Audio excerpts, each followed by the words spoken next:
today is a hormonal treatment in non-metastatic prostate cancer. So you treat in day and night metastatic prostate cancer as a medical oncologist, and you come across, because most of the time your presentation of the case in your clinic is in the form of metastatic prostate cancer.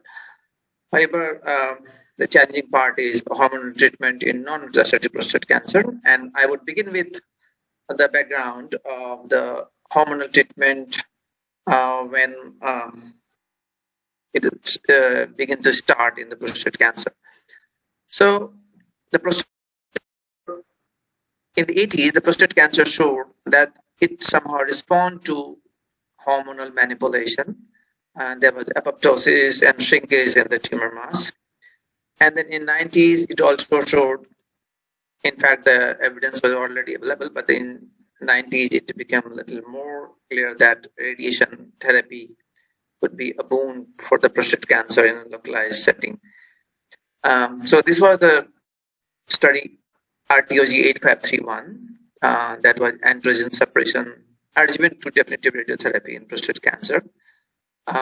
So this showed that reduction in the disease progression and statistically significant improvement in overall survival. This was one of the early trials in the prostate cancer, and so it showed that improvement in all endpoints, but adjuvant effect appeared preferentially in patients with high Gleason scores, and it was a little bit coming to the picture that long-term application of the androgen suppression could be adopted at standard of care. Then this trial also from Michael Bola from France, and that showed that was the EORTC study, a phase 3 randomized trial. That showed that long-term results, and actually the trial was conducted in 1997, and then 2002 the first report came, and then 2009 the overall survival of 10 years report was reported, and that showed that long-term results with immediate androgen suppression and external radiation in locally advanced prostate cancer. So both these trials were something which brought the focus to the hormonal treatment along with the radiation. But the third thing was whether the side effects of sorry, just a moment. Yeah.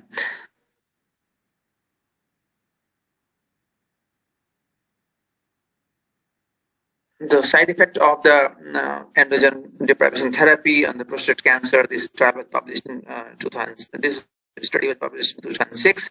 So all these things together, the questions were also being raised that why androgen deprivation therapy for such a long period in prostate cancer when you have such a significant side effect. As you can see, the hazard ratio for GnRH agonist, in fact, in compared to the orchiectomy, also was a little, worse. So then came this study on whether we can reduce the hormonal treatment to 4 months. RTOG trial was again into the picture. So this is study 9408. Now we are coming to the intermediate risk prostate cancer, where it was once already just shown that in the advanced disease, locally advanced disease, it has shown the benefit. However, we were not sure what happens with the intermediate risk prostate cancer. So this trial 9408 RTOG was the short-term androgen deprivation therapy in localized prostate cancer, and it was for the non-bulky localized disease stage 1B, 1C, 2A, 2B, and the PSA level were equal or less than 20. So what does short-term means? And short-term means that flutamide 250 milligram orally thrice a day, and goserelin 3.6 milligram, or leprolide 7.5 milligram, that continued for 4 months. And radiotherapy was commenced after 2 months of starting the androgen deprivation therapy. And if there was some side effects of the flutamide, so it was discontinued if ALT was more than twice the upper limit of normal. So now from a general background of locally advanced prostate cancer or high bulk prostate cancer, which were being treated with the radiation along with the long-term androgen deprivation therapy. This intermediate risk prostate cancer study came into the picture to evaluate what we do with the intermediate risk very localized disease prostate cancer. So this showed that, in the more than 1,000 patients of patients which were tried, and then it was analyzed, and subgroup analysis showed that if you use the 4 months of androgen deprivation therapy, overall in low risk patients it does not give you any advantage. However, in intermediate risk prostate cancer, which this is in the picture right now we are studying, intermediate risk prostate cancer, it conferred a significant 10-year survival benefit compared to radiation therapy alone, 62% versus 57%. And then disease-specific mortality also improved 8% compared to the 4% if you are using combined therapy in intermediate risk patients. So then further analysis that was reported further later that showed that ADT with RT was most favorable in the unfavorable intermediate risk group subsets. There were more studies. So I'm just getting this. Addition of 6 months, similar to 9408,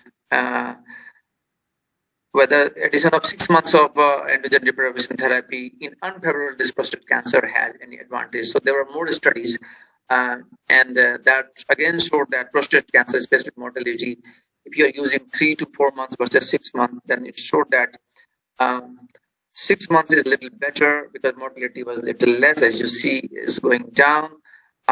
So 6 months was considered better. So we are hovering around 4 months to 6 months, but in this trial, 6 months were considered a little better. And then if you see in the same study, then they also refined what happens with the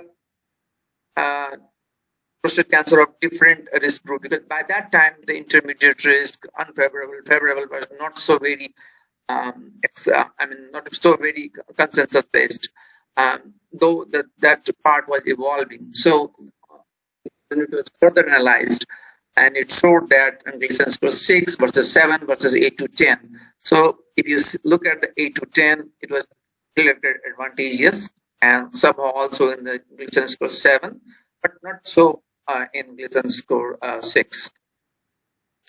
So after these two major studies, one showed that 4 months and others showed that 6 months is better than 4 months. And it was also contemplated whether if we dose escalate the radiation, and could it reduce the use of androgen suppression, because to reduce the side effects of the hormonal treatment, androgen deprivation treatment. So this study, EORTC trial 22991, again headed by Michael Bola, was reported in 2016, and that showed that biochemical disease-free survival in intent to treat population was better in RT radiation plus androgen suppression arm, and clinical disease-free survival was also better. If you look at further, so we can see that RT radiation plus androgen suppression was better on this first plot, and overall treatment effect was also better when we are using radiation plus androgen suppression. And you can see that if you are dose escalating also, if you are you will show the further chart also, but dose escalating also, then still you cannot ignore the effect of androgen suppression. So that remains there. So ERTC 2291 basically reported on a cohort of intermediate and high risk patients that the addition of 6 months of ADT to RT, dose ranging from 70 to 78 gray, compared with RT alone, improved biochemical failure and disease-free survival rate. And in that study, the overall survival data were yet to mature. There were other further studies like TROZ 9601 and this Dana-Farber 95096. So overall, there was a reduction overall in all these populations, all these studies, 30 to 60% populations were with intermediate risk prostate cancer, and all across they showed that intermediate risk prostate cancer, you have benefit of using androgen suppression treatment. Okay, though these RCTs which I have discussed shown improved outcome with the combination, but these trials were still criticized, including patients because they included patients with different risk stratification also, though their intermediate and high risk were part of that, but there were low risk also. There were in some trials there were more number of high risk cases, and also the radiation protocol, radiation delivery were also suboptimal, either because of the equipment used or the methods. So overall, by this time, the localized intermediate risk prostate cancer were defined, and now this is the NCCN latest. That intermediate risk, when you see that one or more intermediate risk factor like T2B, T2C, grade group 2 or 3, and PSA 10 to 20 nanogram per ml. Within the intermediate risk, there are two favorable and unfavorable. That gradually becomes clear to the scientific world, that if we have all the following, one intermediate risk factor, grade group 1 or 2, or less than 50% biopsy course positive, then you are in favorable intermediate risk. And if you have 2 or 3 intermediate risk factor and grade group 3 and more than 50% of the biopsy course positive, then you are in unfavorable intermediate risk group. So then came another one important thing, this trial, which showed that only in the study in the only intermediate risk prostate cancer, this was a randomized phase 3 trial.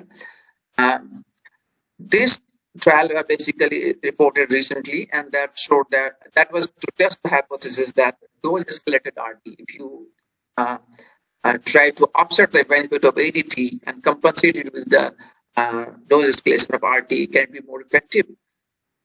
Though earlier also I discussed one trial in which the different doses were given, but this trial was specifically dose escalated.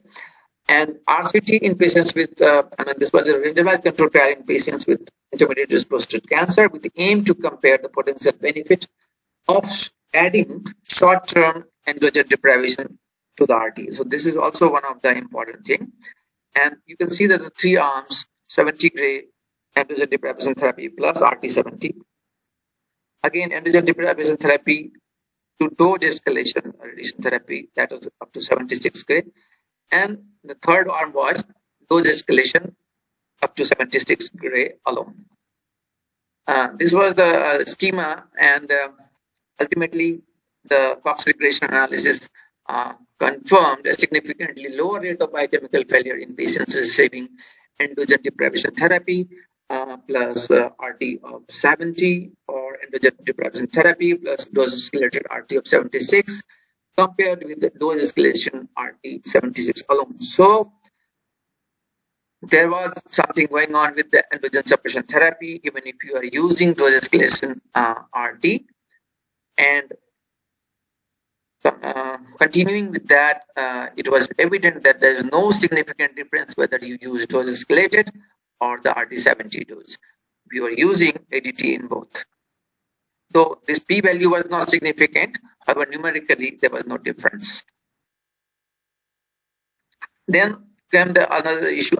In the same trial, this is also important thing, that rate of biochemical failure, that was a primary endpoint of the study, was significantly lower in both groups. That showed that androgen deprivation therapy has something to do with the continuation of maintenance of the status, that means no biochemical failure. So if you're using that androgen deprivation therapy along with the radiation, you are in a better track. In the same study, you can see that the biochemical failure, this is a graphical representation.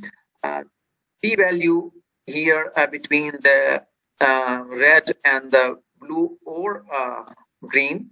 That means in blue and green are the androgen deprivation treatment arm. The p-value here was very significant. However, overall survival didn't show any significant outcome here. So the lack of significant difference in biochemical failure between RT70 gray and dose-escalated 76 gray suggests that androgen deprivation therapy as used in this setting can compensate for the lower dose of radiation therapy with a better GI toxicity profile and no detrimental effect on the overall survival. But their answer remain, there were certain questions which remain answered. Whether androgen deprivation therapy is needed when we are using high dose radiation therapy, modern high dose radiation therapy.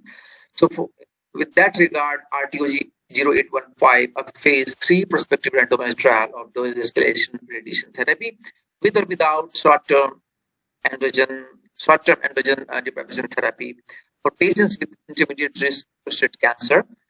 This trial is ongoing and it will demonstrate an overall survival or not if you are using the 6 months of ADT. So at this point of time, for intermediate risk prostate cancer, the NCCN guidelines suggest that 4 to 6 months of ADT when EBRT is given to patients as initial treatment for unfavorable intermediate risk prostate cancer. If brachytherapy is added to EBRT in this setting, then 4 to 6 months of ADT is optional. But the adding brachytherapy we'll see in later slides. Now coming to the high risk or very high risk prostate cancer. As I showed the first slide, the role of external radiation in patients with locally advanced prostate cancer. At that time, this was written in the article that the role of external radiation in patients with locally advanced prostate cancer is controversial.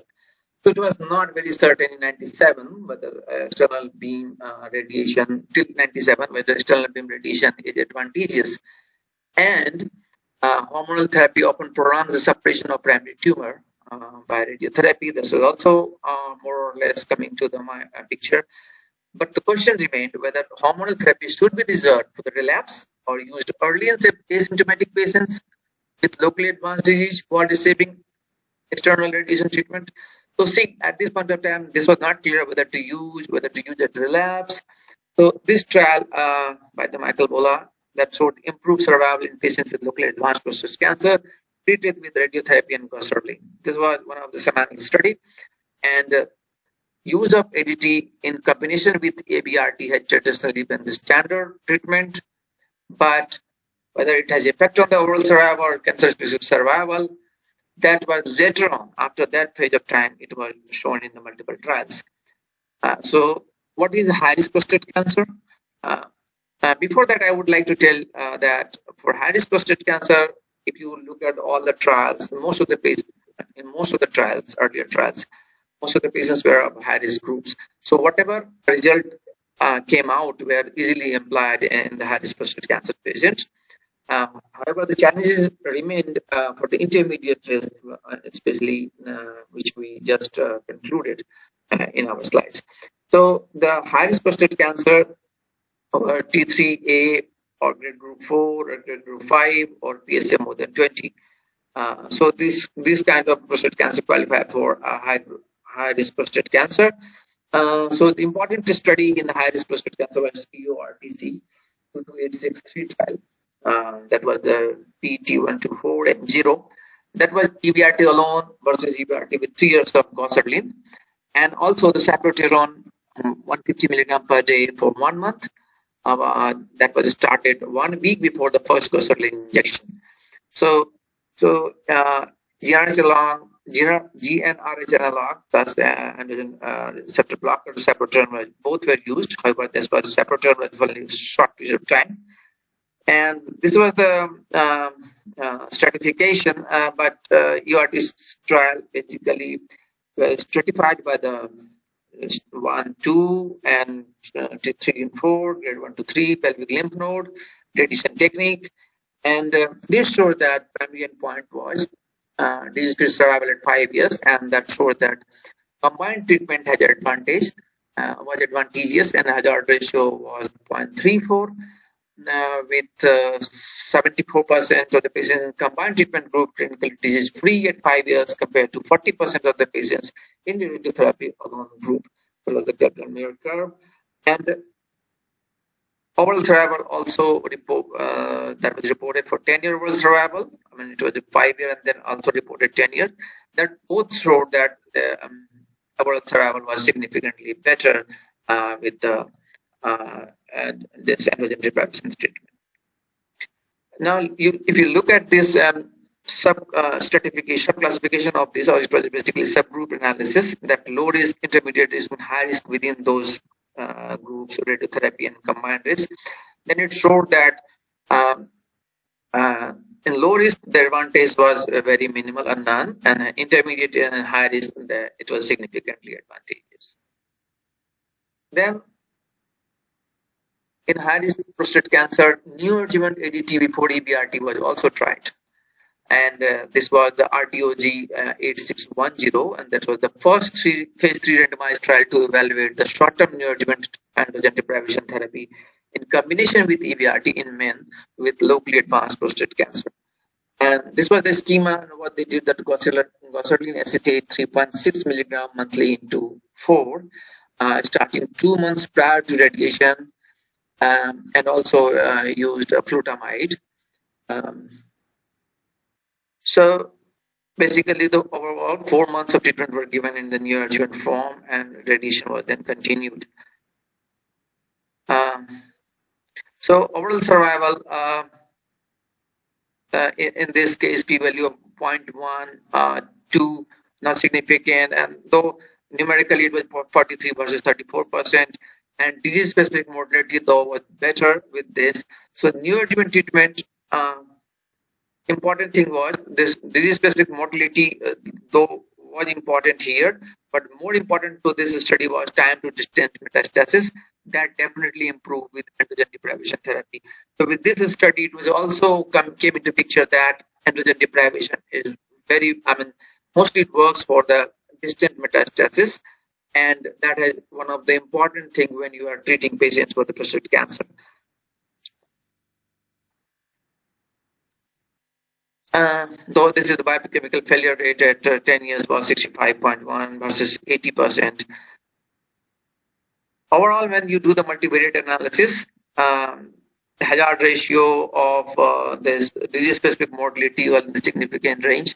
Though biochemical failure and disease-free survival were the two important things which were more robust. So perhaps the most dramatic clinically meaningful endpoint was impact of androgen deprivation therapy on risk of distant failure. By 5-year post-therapy, approximately 40% of the men treated with EBRT alone had developed bone metastasis, and it took 13 years for the 40% of the men treated with ADT and EBRT to be diagnosed with bone metastasis. So, clear advantage of 5 years versus 13 years in the 40% of the men. So, addition of just 4 months of neoadjuvant ADT before EBRT was associated with 26% relative improvement in 10-year DFS, with an increase of 1.4 years in median survival time. Then, after this neoadjuvant, another trial in high-risk prostate cancer was adjuvant androgen suppression. RTOG 8531 trial was designed to evaluate the effectiveness of adjuvant androgen suppression using gossaline in unfavorable prognosis prostate cancer treated with definitive radiotherapy. And this trial was the early trial which became the stepping stone for multiple later trials, RTOG 8531. It was randomized with RT and adjuvant gossaline, and RT alone followed by observation and administration of gossaline at relapse. So there were 2 arms, RT followed by adjuvant gossaline, and second was RT followed by observation and administration of gossaline only at relapse. In patients which when the adjuvant who received the adjuvant gossaline, the drug was to be started during the last week of radiation treatment course and was to be continued indefinitely until signs of progression. So that was also one thing significant, that this trial, the radiation suppression was continued indefinitely. It was for the clinically stage 3 or involvement of regional lymph nodes, and this was the lymph node positive disease also included. And this is one of the very important trial and done earlier in the course of evaluation of the prostate cancer treatment. So you can see that absolute survival benefit was there. ADT significantly decreased the rate of local failure and distant metastasis. That was 38 by 24. That was 23 versus 38 and 24 versus 39% respectively compared with the observation. And if you look at this prostate cancer death, that improved with immediate hormone treatment compared to hormones when given at the relapse, with the p-value significant.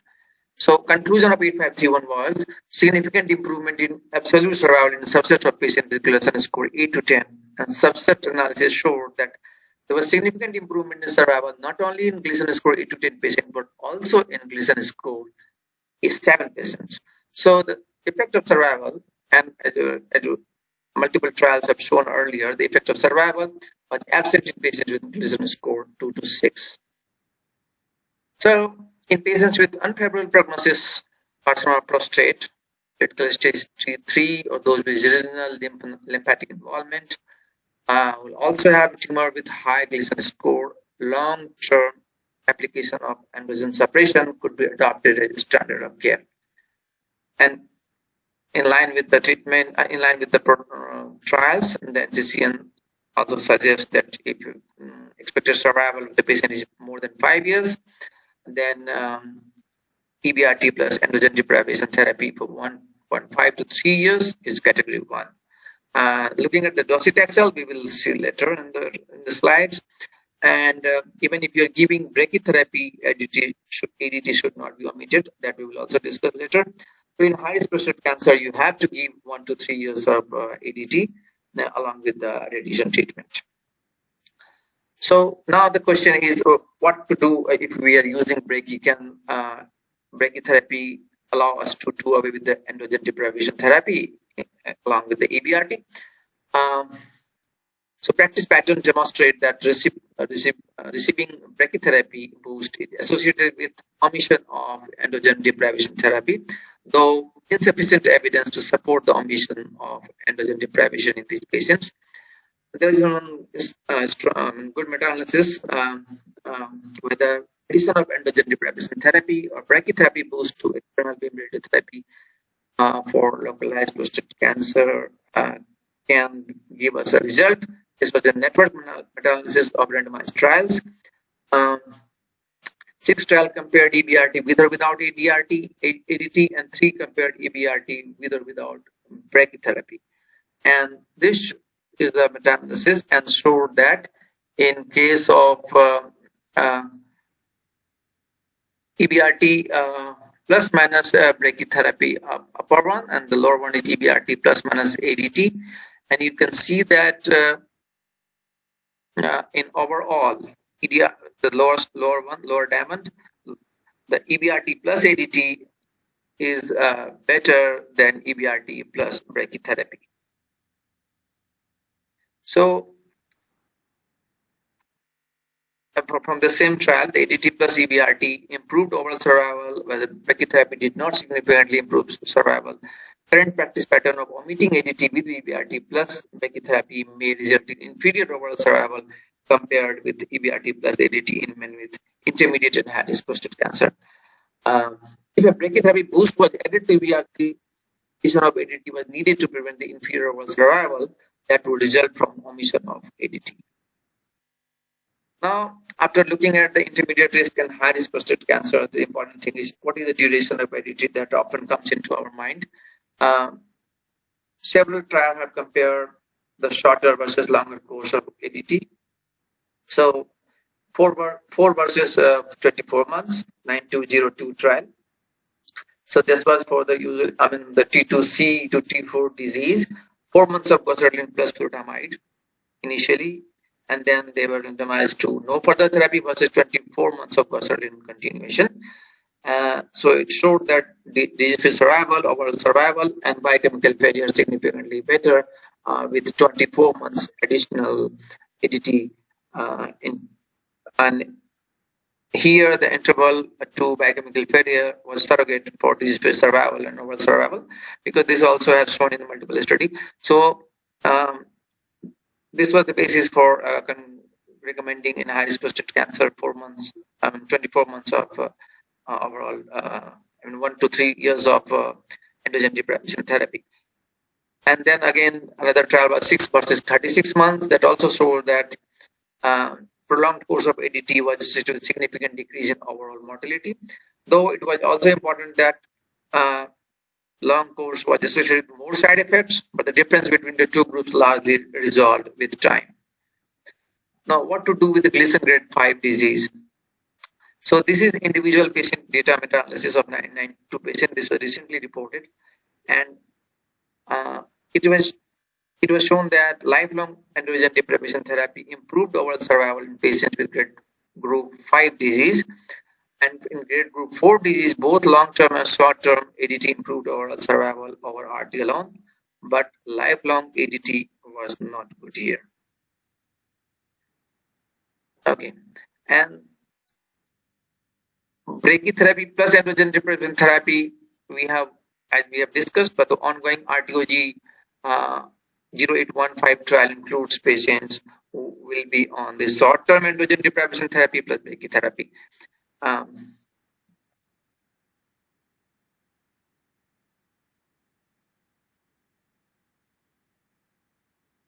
I think I will skip this. Now, coming to this topic of GnRH agonist versus combined androgen blockade, there is no randomized controlled trial. All are observational studies. Current protocol from the RTOG use an anti-androgen in combination with GnRH agonist during the first 4 months of therapy.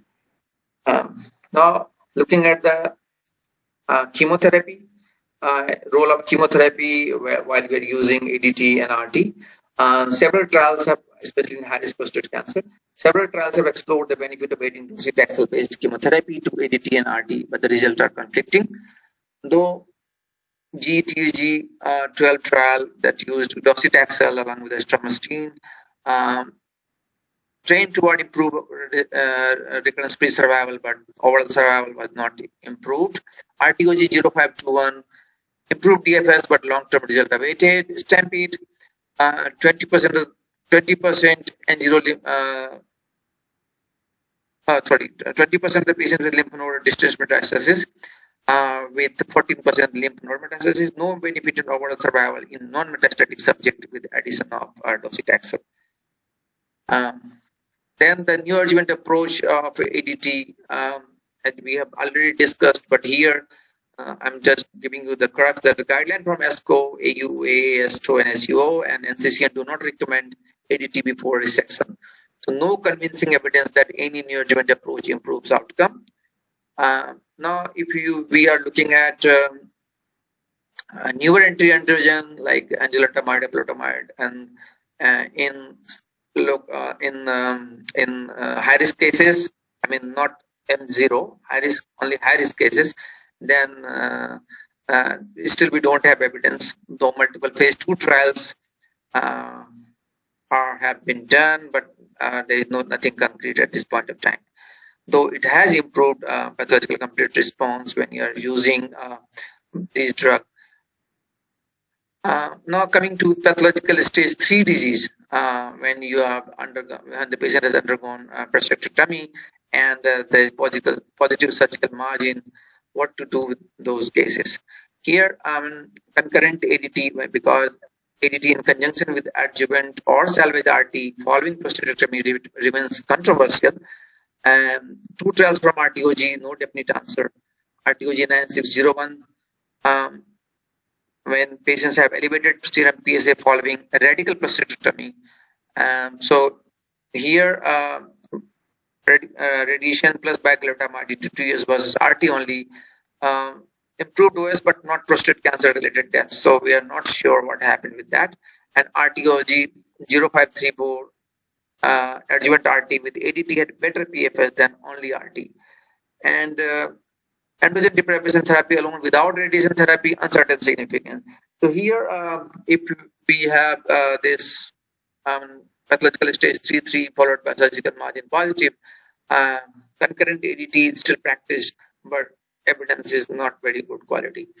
Um, so, and then patients with adjuvant, when we are using hormonal treatment when after the surgery, here again the Stampede trial was shown benefit with the addition of ADT plus docetaxel, but it was a very small population, and subgroup analysis showed some advantage, but we cannot rely on that.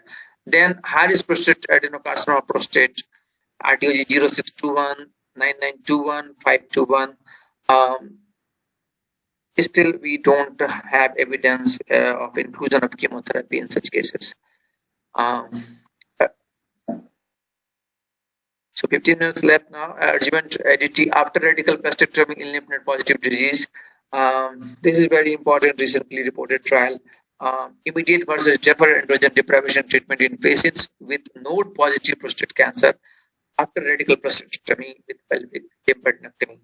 And after a median follow-up 12 years, patients assigned to immediate rather than delayed ADT had significant improvement in overall survival, prostate cancer specific survival, and progression-free survival. Now,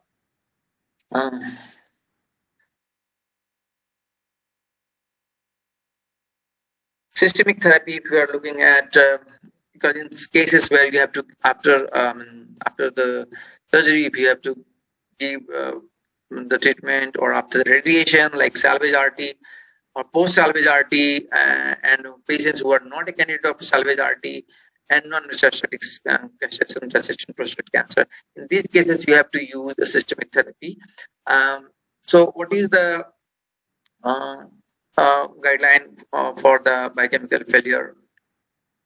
This is defined as a serum PSA of 0.2 nanogram per ml, which is confirmed by second determination with a PSA again more than 0.2, equal or more than 0.2. And then you have used, you have prostatic bed RT plus ADT. Astro, you recommend hormonal therapy with salvage RT. Pre-RT PSA less than 0.6 nanogram per ml, there is no consensus for ADT. But presence of high-risk feature support for ADT, even if the PSA is less than 0.6 nanogram per ml. So evidence in favor of ADT with salvage RT is again GUTG AFU 16 trial that showed that 6 months of ADT plus RT had a better PFS compared to RT alone. And 9601 again showed that if the 24 months of bicalutamide plus RT improves OS if pre-radiation PSA is more than 0.6, and RTOG 534 also support that 6 months of combined androgen deprivation therapy improved failure-free survival. So overall, ADT with salvage RT, whenever you are using salvage RT, ADT, inclusion of ADT is important.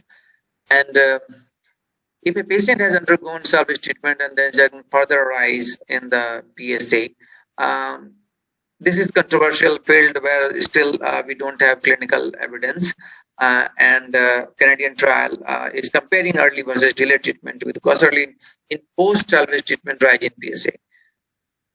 Okay, then now this is also important concept for intermittent versus continuous, and I can just tell you in the brief that insufficient evidence there is to support the use of intermittent androgen deprivation outside the clinical trial, so they should be continuous in such cases, which we are just starting.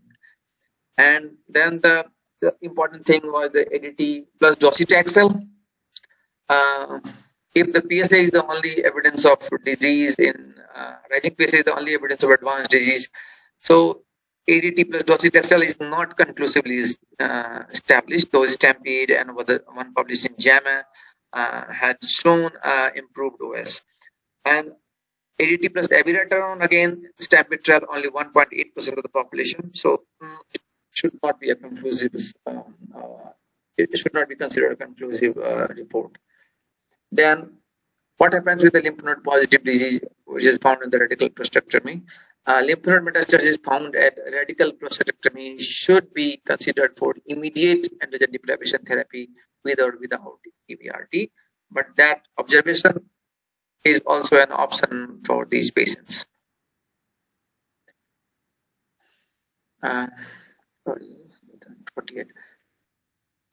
Important thing is we often come across this also this scenario also, positive lymph nodes after radical prostatectomy. So if you are using adjuvant androgen deprivation therapy, that appears to decrease cancer specific mortality and the incidence of biochemical recurrence and distant metastasis for the patients undergoing for the patients having positive lymph node at radical prostatectomy. However, it is recommended if survival is less than 5 years. So for the RT part, the 3 trials with the pre-planned meta-analysis recently reported. Timing of radiotherapy after radical prostatectomy, randomized control phase 3 trial, Lancet 2020 published. Again, adjuvant radiotherapy versus early salvage radiotherapy following radical prostatectomy, Lancet 2020 published. And third was the Get to AFU 17, Lancet 2020. The 3 trials published back to back in Lancet, and the pre-planned meta-analysis of all these 3 trials. I understand that this might have been discussed by the previous speakers. However, the conclusion was no evidence that adjuvant RT improved event-free survival compared with early salvage RT, but RT plus androgen deprivation therapy, that was the Radicals HD trial, that the same trial won on. The result is awaited, and this will put a very good light on such cases, whether if you are using that after this, if you are using the ADT in such cases, what is the result? So until data on long-term outcomes are available, early salvage treatment would seem the preferable treatment policy, as it offers the opportunity to spare many main radiotherapy and its associated side effects. We'll take a few more slides left. So what happens if the patient have lymph node positive status but treated with radiation therapy? Though no randomized trial for lymph node positive patients, role of abiraterone, with respect to the, I'm talking about the androgen deprivation, role of abiraterone by analyzing node positive subpopulation of the prospective is like in this one, Stampede, that showed that in node positive androgen deprivation has advantage in the form of failure-free survival. And one data from the prostate urologist and the medical oncologist in one of the conference when asked what would you do with such cases if lymph nodes are positive. So the 52% have told that ADT plus docetaxel plus abiraterone they would choose as a option for the treatment. So here you can see that if a patient is in the NCCN guideline, the regional risk group, that means the node positive disease, EBRT plus ADT is the preferred, and you can add or not add abiraterone. So this is the recommendation from the NCCN. Now we are coming to the last leg of my presentation, that is non-metastatic castrate-resistant prostate cancer. This is very important part of the prostate cancer treatment profile. Among patients who receive androgen deprivation therapy for biochemical recurrence following radical prostatectomy or radiotherapy, the development of castration resistance typically occurs prior to identification of metastasis on conventional imaging, and that is called non-metastatic castration-resistant prostate cancer. Though recently, of late, we are getting the evidence that PSMA PET-CT can diagnose most of such cases as metastatic. However, till that time, we considered it non-metastatic castration-resistant prostate cancer, and it is identified on the basis of consensus definition for PSA progression on ADT, 25% increase from nadir, with a minimum rise of 2 nanogram per ml in the setting of castrate testosterone. that is less than 50 nanogram per DL. In these patients, treatment is aimed at delaying the development of metastasis, preserving the quality of life, and increasing overall survival. And in the last few years, the three important trials showed the use of apalutamide, enzalutamide, and darolutamide in non-metastatic castrate-resistant prostate cancer. So this was the inclusion criteria in all the three trials are similar, so the molecules are different. Non-metastatic castrate-resistant prostate cancer defined and should be included. I mean, by definition, this should be included. And then PSA developing time less than 10 months. And the important thing is in Prosper trial and the Spartan trial, patients having the predisposition to the seizure were excluded. As we know that the darolutamide do not have CNS penetration. So this was the Aramis trial design. Sorry for the poor quality of this slide. The 1200 milligram of darolutamide plus androgen deprivation therapy versus placebo. That was for the patients who were randomized. And primary endpoint was metastatic free survival, and secondary was overall survival. And this was the primary endpoint of metastatic free survival of the Aramis trial, and that showed that 40.4 months versus 18.4 months. So along metastatic free survival, and along with that, there was 59% risk reduction of the distant metastasis or death. So clear-cut advantage, and then arbitrated analysis of overall survival was also published, and that showed that median overall survival not reached at 3 years per portion of patient, and that was 83% versus 76% patients who were alive. So with the 30% reduction in the risk of death, darolutamide was clearly better for in such cases. Similar was the Prosper trial, enzalutamide with enzalutamide plus versus placebo, though ADT was used in both the arm. And the primary endpoint was again metastatic-free survival. That shows that this enzalutamide has upper hand, 36.6 months versus 14.7 months. And final overall survival analysis also was showing that median month 67 versus 56 months. So now there was one more thing which was done in this Prosper trial, that they divided, they subclassified this depth of response, that if PSA reduces more than 50%, reduces to less than 50% time, or remain 50 to 90%, more than 90%. In these cases, the survival, this metastatic free survival was better, and overall survival was also better, depending on the depth of response. If if the PSA is less, survival and metastatic free survival was better. So the overall, if you can see that all these trials, enzalutamide and apalutamide and darolutamide, they have prolonged metastatic free survival in non-metastatic castrate-resistant prostate cancer. And if you look at the risk, side effects, then here I've just this graph from further darolutamide and apalutamide. So darolutamide is a little better when you look at the side effect profile compared to apalutamide. However, we still need to see these drugs in our country and use. So overall, if you look at the recommendation from the NCCN at this point of time, apalutamide and darolutamide and enzalutamide all are category 1 in non-metastatic castrate-resistant prostate cancer. If the PSA developing time is less than 10 months, this has to be used along with hormonal androgen deprivation therapy. So this is my last slide. I didn't go into detail about this. What are the LHRH? What are the hormonal treatment we use, and especially in the localized disease, LHRH agonist alone, like goserelin, hysterine, leuprolide, triptorelin. And if you are using agonist plus first generation androgen, then nilutamide, flutamide, and paclitaxel. And antagonist is degarelix. But for the node positive disease, orchiectomy is also practiced. And again, the LHR agonist alone, agonist plus androgen, anti-androgen, and LHR antagonist here is a category 2B.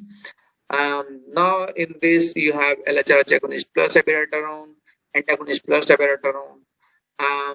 Patients who have expectancy less than 5 years can choose anything, antagonist, agonist, or orchiectomy. Thank you very much for your patience.